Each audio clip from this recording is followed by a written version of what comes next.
Hello tout le monde, how you doing?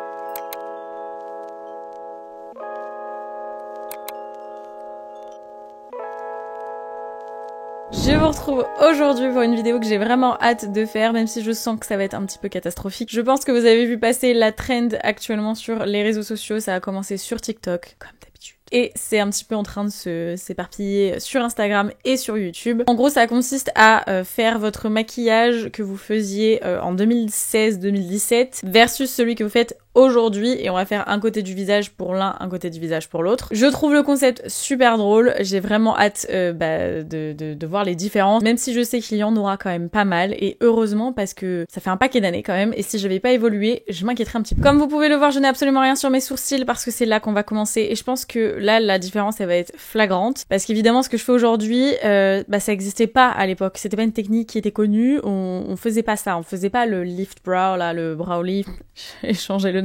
On faisait vraiment quelque chose de très différent, donc je pense qu'on va rigoler. Ce côté du visage 2017, ok, et ce côté des visages 2023. Je pense que je ne vais choquer personne si je vous montre ce que j'utilisais en 2017 pour mes sourcils.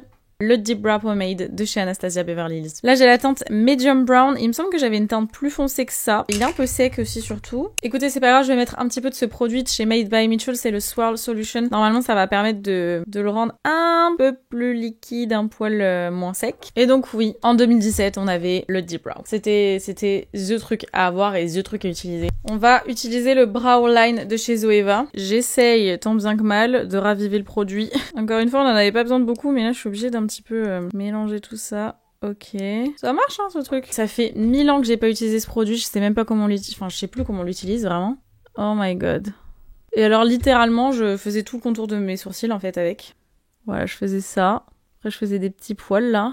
Et je pensais que je faisais un truc de fou, clairement. Alors qu'en fait, pas du tout. Oh mon dieu. J'avais oublié à quel point c'était pigmenté, ce truc, par contre. Oh my god.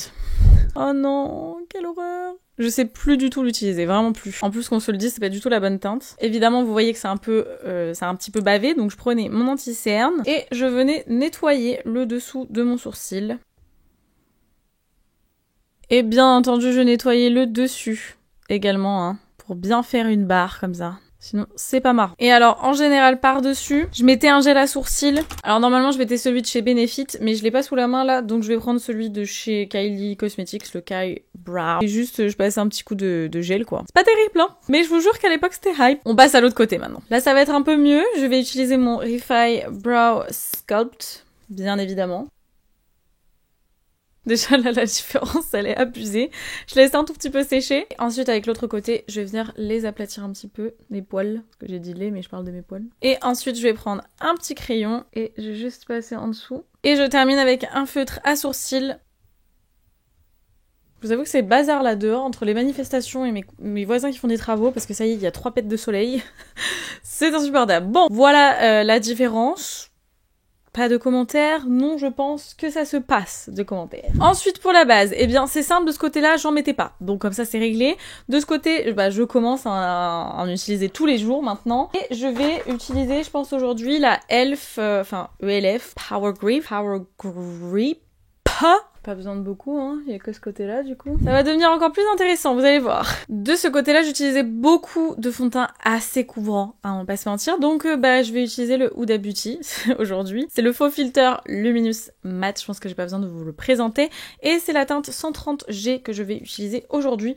Parce qu'en plus, à l'époque, j'utilisais beaucoup de fond de teint relativement jaune. Donc, je pense que ça va être pas mal. Et en plus, j'en utilisais beaucoup.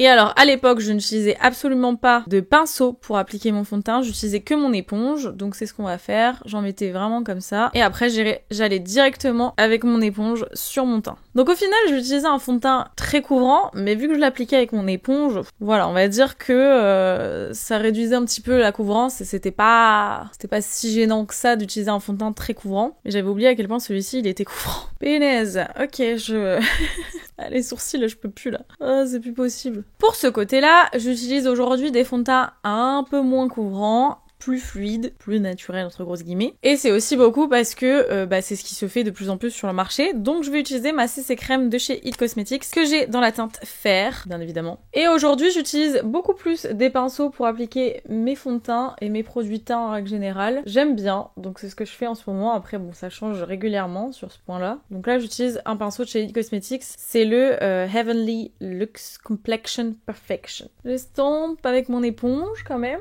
Et voilà la différence. Bon, pour mon anti-cerne, j'aimais bien utiliser beaucoup d'anti-cerne à l'époque. Je vais utiliser le Infallible Modern Concealer de chez L'Oréal que j'ai dans la teinte vanille. Et j'en appliquais vraiment beaucoup, comparé à aujourd'hui. On voit la différence. Donc j'en appliquais comme ça sous mon œil.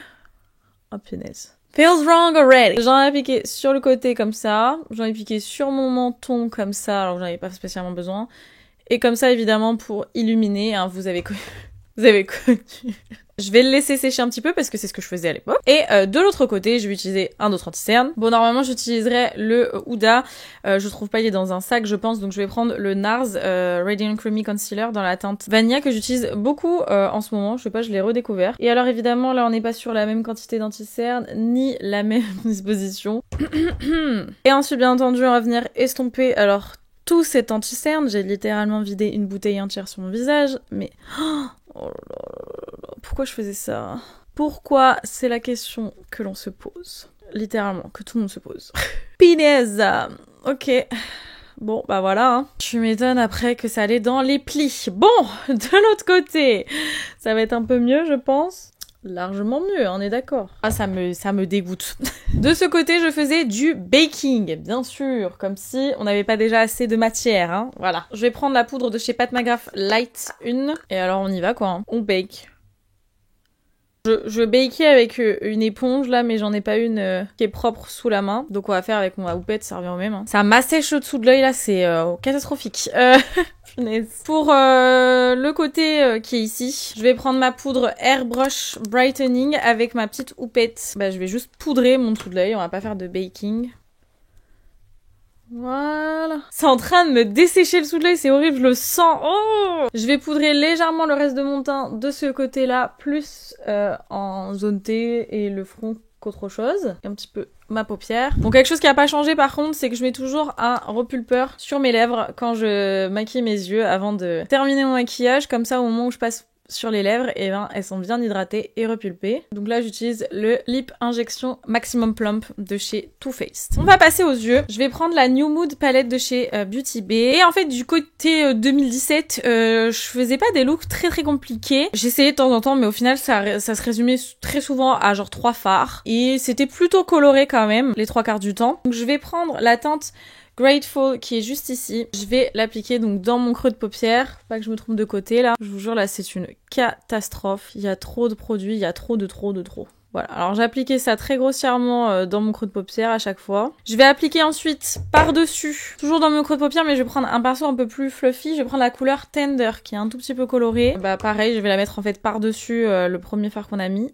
Et je me prends pas trop la tête, j'applique ça un peu grossièrement sur tout mon creux de paupière. Sur ma paupière mobile, je vais appliquer le fard Passionate qui est ici. Je vais la... Ouh, la vache qui rit. Je vais l'appliquer sur toute ma paupière mobile. Je vais laisser un petit peu de place en coin interne et un tout petit peu en coin externe. Je vais commencer à remonter un petit peu le fard dans mon creux de paupière. On estompe. Alors à l'époque, mes looks sur les yeux, vraiment je les concentrais sur cette partie-là, je les étirais pas beaucoup vers l'extérieur comparé à aujourd'hui. Donc c'est ce que je vais essayer de faire au maximum. Je vais tourner mon pinceau et je vais appliquer la couleur Confident qui est ici, que je vais appliquer en coin externe. On part tout de suite sur des trucs un petit peu plus compliqués là. En plus j'ai pris bien des fards qui sont un peu compliqués à estomper entre eux. J'estompe les bords. Je vais ensuite appliquer un fard en coin interne et je vais utiliser la couleur Free qui est juste ici. Alors je sais que c'était l'époque où on faisait beaucoup de cut crease, mais moi j'en faisais pas beaucoup. Je vais pas en faire et ce fard ne veut rien savoir a priori. Je l'ai taché dans le pan. C'est un fard un peu top coat j'ai l'impression. C'est pas grave, on va faire avec. On va travailler avec le doigt. Ce sera très bien. Le fard bleu, on va venir le mettre en racine inférieure. Voilà. On va passer ensuite de l'autre côté. Alors de l'autre côté, j'utilise peut-être un petit peu moins de couleur au quotidien, mais j'étire un petit peu plus mes maquillages. Donc je vais commencer avec la teinte Blessed, qui est ici, toujours la même palette. Tant qu'à faire, on l'a sous la main. Il y a un fard que j'ai très envie d'utiliser, donc ça tombe bien. Je vais appliquer ce fard dans mon creux et je vais venir faire comme une petite virgule comme je fais souvent là dans mon creux en étirant vers l'extérieur. Je reprends le pinceau un petit peu fluffy là du début juste pour estomper les bords. Je vais rajouter un tout petit peu d'intensité. Je vais intensifier le tout avec la teinte Powerful qui est juste ici, qui est un marron chocolat. Donc toujours au même endroit, on intensifie un tout petit peu plus. Ok, on estompe les bords. J'hésite, mais sur ma paupière mobile, je pense que je vais utiliser la teinte Euphorique qui est ici, qui est absolument sublime, en tout cas qui a l'air sublime. Et je vais l'appliquer avec mon doigt directement. Yes. It's a yes. Je vais un tout petit peu l'étirer vers l'extérieur, pas que ce soit genre une coupure, une cassure nette. Je vais appliquer la teinte ici, la Gracious, en point lumière, pardon, en coin interne. Et ma touche lumière, je vais un petit peu l'étirer vers mon sourcil. Et j'applique le brun, la Powerful, en ras de cils inférieur. Je vais aussi en appliquer en ras de cils supérieur. Faire un espèce de liner. Mais genre vraiment léger, hein. C'est juste histoire de connecter le dessous de l'œil avec le haut. Ça passe pas bizarre. Parfait, on peut ranger les palettes. Je vais appliquer le mascara, donc sur les deux yeux, je vais prendre le même, hein. C'est le Voluminous x5. Oui. Extra Black de chez L'Oréal. Voilà, j'ai pas envie de me prendre la tête, hein. Ça reste du mascara tout simplement. Voilà ce que ça donne pour les yeux. C'est de pire en pire cette vidéo. De pire en pire. Dans quoi je me suis lancée. On passe ensuite au bronzer. Alors, à l'époque, je faisais beaucoup de contouring. Donc je vais essayer de retrouver ma palette de contouring, qui est carrément dans le fin fond du tiroir tellement j'utilise plus. J'ai sorti la Shade and Light de chez Kat Von D parce que je l'aimais beaucoup. J'ai utilisé beaucoup celle-ci et un peu plus loin dans le temps, celle de chez Anastasia Beverly Hills. Je vais prendre un pinceau biseauté et je vais prendre cette teinte-là. Elle a vécu la guerre, cette palette, hein. Et donc là, je faisais vraiment du contouring, ok? Pas de bronzer. On veut donner une illusion de joues creusées, d'accord? C'est ce qu'on veut. Et pareil sur le nez. Voilà. Et c'est tout ce que je faisais. C'est horrible. Horrible. Horrible. De l'autre côté, j'utilise beaucoup plus de bronzer. Là, je vais utiliser la teinte 2 de chez Charlotte Tilbury. C'est les Airbrush Bronzer. Et on va prendre un pinceau beaucoup plus souple, type pinceau poudre comme ça. On en prend un petit peu et on vient faire des mouvements circulaires pour bien fondre la matière. Et bah, déjà, il n'y a pas photo, hein. En 2017, j'utilisais quasiment pas de blush. Voilà, j'en mettais pas. On va dire les 3/4 du temps j'en mettais pas parce que j'aimais pas ça. Donc bah passons. Aujourd'hui j'en mets beaucoup plus, j'adore ça. Et j'utilise beaucoup de produits crème. Et aujourd'hui j'ai envie de tester un petit mélange. Alors peut-être que ce sera horrible et peut-être que ce sera génial, on sait pas. Je vais mélanger ma Apparemment, j'étais énervée. Ma Beauty Light Wand dans la teinte Pillow Talk Medium. Je vais en mettre un petit peu sur ma main. Et je vais mélanger cette teinte à mon blush liquide Rare Beauty dans la teinte Encourage, qui est un petit peu mauve. J'en ai pris beaucoup trop comme d'habitude. Je vais mélanger les deux. Et ensuite, je vais l'appliquer. C'est aussi simple que ça. This is pretty. Ah, j'adore. Le mélange des deux, I love it. Je vais quand même appliquer un petit peu de blush de ce côté-là, mais je vais l'appliquer après l'highlighter. À l'époque, j'étais une fan d'highlighter. Vraiment, j'étais complètement folle d'highlighter. J'utilisais beaucoup celui-ci de chez Colourpop, qui est dans la teinte Gnomy, mais je pense que vous le trouverez plus. C'est le Luster Dust. Et en fait, ce que je faisais, c'est simple. Je prenais, donc j'ouvrais. C'est quelque chose en poudre libre, hein, donc fallait faire super attention de ne pas en foutre partout. Je prenais mon pinceau highlighter, je mouillais mon pinceau, j'allais chercher de la poudre. En général, j'utilisais ce qu'il y avait là. Et je l'appliquais. Oh my god. Alors, problème étant que c'était souvent... Il était trop foncé pour moi, donc ça me mettait... Voilà, ça me faisait une marque. Mais c'est sûr qu'il était très voyant. Ça, il y avait pas de souci là-dessus. Aujourd'hui, j'aime de nouveau appliquer de l'highlighter, mais je l'applique de façon différente. J'applique plus un genre d'highlighter différent. En ce moment, j'aime bien celui de chez Charlotte Tilbury, le Glow Glide dans la teinte Pillow Talk. Et je l'applique avec le pinceau qui va avec. Et en fait, comment je l'applique maintenant, aujourd'hui, c'est plus un peu par-dessus mon blush pour avoir quelque chose de très glowy et très brillant. Voilà, très bonne mine. Je vais appliquer un tout petit peu de blush de ce côté-là. Je vais prendre le Tarte dans la teinte Party. Et j'en applique vraiment légèrement. Voilà, là j'en ai trop mis déjà. Et déjà là c'est trop. La différence. Ok, bah on va terminer avec les lèvres. À l'époque, je portais principalement que des rouges à lèvres liquides mat et souvent ceux de chez Colourpop, donc je vais en prendre une, je pense. Enfin, je vais prendre un rouge à lèvres Colourpop. Bah, je me suis séparée de beaucoup de rouges à lèvres Colourpop parce qu'ils étaient plus bons.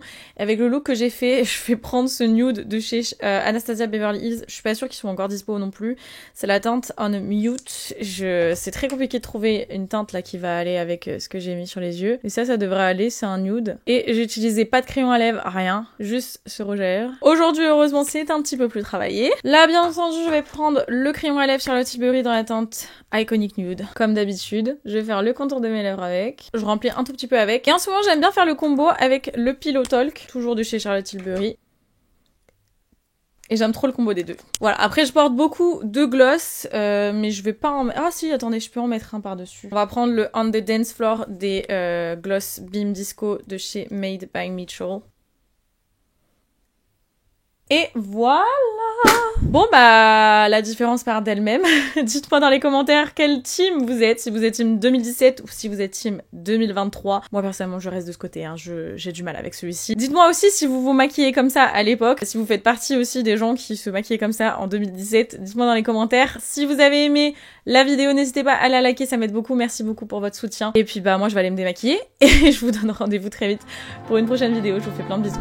Ciao.